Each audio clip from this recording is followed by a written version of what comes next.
ఇంతకుముందు డాక్టర్ సతీష్ గారు చెప్పినట్టు ఒక పూట భోజనానికో ఒక దుప్పటి ఇవ్వడానికో ఏదైనా ఒక మెడిసిన్ లేకపోతే ఏదైనా చిన్న సహాయం చేస్తనో తరతరాలుగా మన పూర్వీకులు పాటిస్తున్న విశ్వసిస్తున్న మతాన్ని కాదనుకొని ఇతర మతాలలోకి మారడానికి భారతీయ సంస్కృతి అంత బలహీనమైనది కాదు. మా సోదరులు అంత స్వార్థపరులు కూడా కాదు. విశ్వాసం నమ్మకం ఎక్కడుందో సేవ, అదేవిధంగా ముఖ్యంగా ఎడ్యుకేషన్ అండ్ హెల్త్ ఈ కార్యక్రమాలను క్రిస్టియన్ మిషనరీస్ ఈ దేశంలో ప్రతి పేదవాడికి అందుబాటులోకి తీసుకొచ్చారు. ఈరోజు ఈ దేశంలో ఈ రాష్ట్రంలో అక్షరాస్యత పెరిగింది.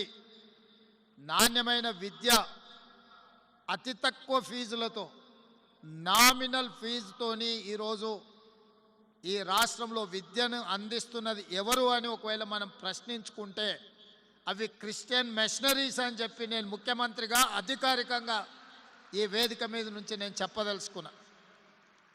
విద్య వ్యాపారమైన సందర్భంలో విద్య ముసుగులో కోట్ల రూపాయలు వేల కోట్ల రూపాయలు కొల్లగొడుతున్న సందర్భంలో పేదలకు నిరుపేదలకు విద్యను అందించి వాళ్ళలో ఒక విజ్ఞానాన్ని కలిగించి సమాజంలో మంచి పౌరులుగా తీర్చిదిద్దుతున్న క్రిస్టియన్ మిషనరీ స్కూల్స్ ఆదర్శంగా తీసుకోవాల్సిన సందర్భము అవసరం ఉన్నదని చెప్పి ముఖ్యమంత్రిగా నేను భావిస్తున్నా.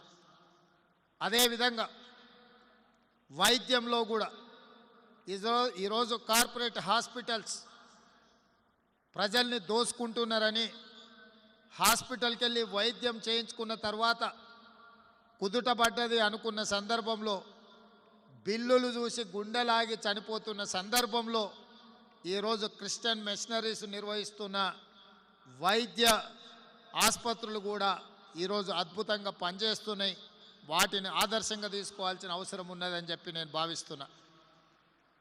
ఒక పక్కన విద్య, రెండవ పక్కన వైద్యం అందించడం ద్వారా సమాజానికి ఆదర్శంగా నిలబడి సమాజాన్ని ముందుకు నడిపిస్తున్న మిషనరీస్ని అన్నిటిని కూడా నేను అభినందిస్తున్నా.